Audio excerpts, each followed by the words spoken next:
मेरे राम लखन दुइया मेरे तो सर्वस्व है राम जी। तो हुआ क्या? बोले थोड़ा और पीछे चलिए। सुन वचन सुजाना रोदन ठाना। और जब ये प्रकट हुए तो माता रोई नहीं।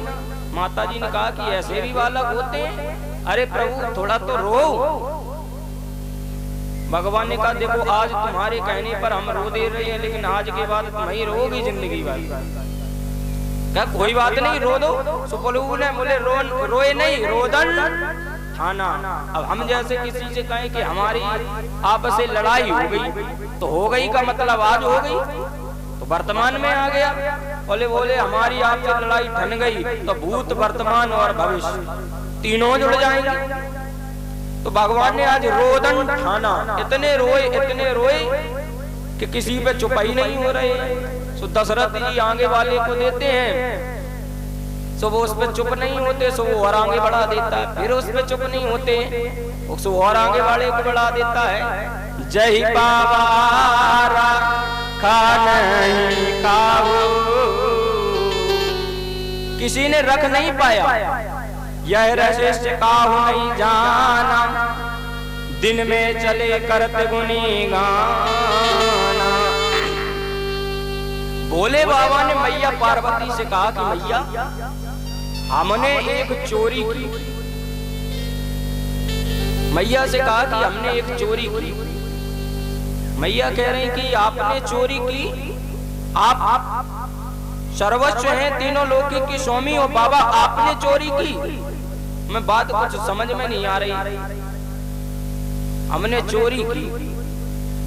अब जैसे किसी भाई का नया विवाह हो ना, तो वो जब पहली बार अपनी पत्नी से मिले, सो महाराज वो इतनी लंबी लंबी बातें बताए कि वो पता अपनी पत्नी से क्या कहेंगे कि तुम्हारे भाग्य खुल गए, तुम समझो हमें मिली। वो तुम्हें पता है कि जब वो चौराहे पर दारोगा पिटा था, तब वो पहला तमाचा हम ही थे, वो हम। अरे साहब हम ना हो गया बम। अरे तुम्हें पता है कि वो पुल गिरा था तो हम ने हाथ लगाया था।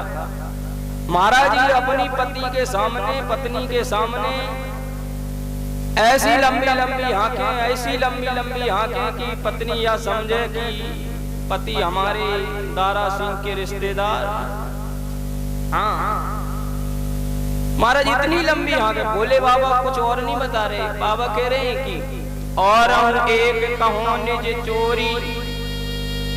हम अपनी एक चोरी बता रहे, हमने चोरी की है। मैया कह रही बाबा आपने क्या चोरी की, सो हमें बताओ। सुन गिरजा अति तृणमति मोरी। गिरजा मैया तुम सुनो, हमने चोरी की और हमने अकेले नहीं की। आपने अकेले नहीं की तो फिर आपके साथ कौन था?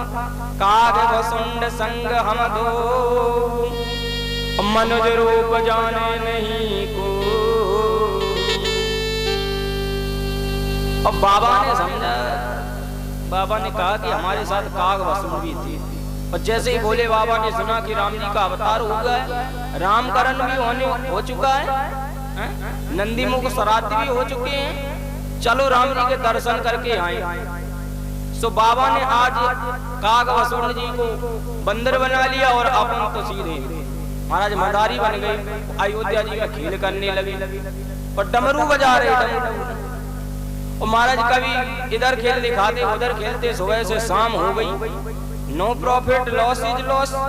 इधर कोई महाराज घाटे की सौदा, कुछ हो ही नहीं रहा, दर्शन नहीं हो रहे। बाबा ने कहा कि काग वसुंड जी, हाँ। बोले ये धंधा छोड़ो, अब धंधा दूसरा पकड़ो। अब कैसे हुए? अब भोले बाबा ने एक धंधा बदल दिया। धंधा बदल दिया। कौन सा चालू किया? बोले हाथ देखने वाला धंधा चालू करो। हाँ आजकल ये धंधा है ना, बहुत जोड़ तोड़ पे पकड़ रहा है। और हम किसी के घर जाएं तो सीधा सबसे पहले यही कहेंगे कि हमारा हाथ देखो महाराज जी, हाथ में कुछ है कि नहीं? अरे हाथों की लकीरों से किस्मत के फैसले नहीं बनते। हाथों की लकीरों से किस्मत के फैसले नहीं बनते। और किस्मत तो उनके भी होती है जिनके हाथ नहीं होती। हाथ कभी किसी को नहीं दिखाना चाहिए, रेखाएं गड़बड़ हो जाती हैं। यद्यपि मैं ज्योतिष शास्त्र की बुराई नहीं कर रहा, ज्योतिष शास्त्र अपने में एक अलग विषय है। और जैसे आप बताओ तो हम आपको यहाँ देखना सिखा दें 2 मिनट में, अभी सीख जाओ। क्यों माताओं सिखा दें, बताओ भाई। हाँ, जैसे फिर कभी अभी मौका मिले तब दूसरी बार भी अब आना है जल्दी। हाँ, अभी बताएं। हाँ महाराज अभी बताओ, पैसा लियो फ्री में बैठे। हाँ चलो भाई अभी बता रहे हैं। हाथ देखने वाला व्यक्ति करता क्या है, यूं पकड़ो पहले हाथ उसका, थोड़ा सिस्टम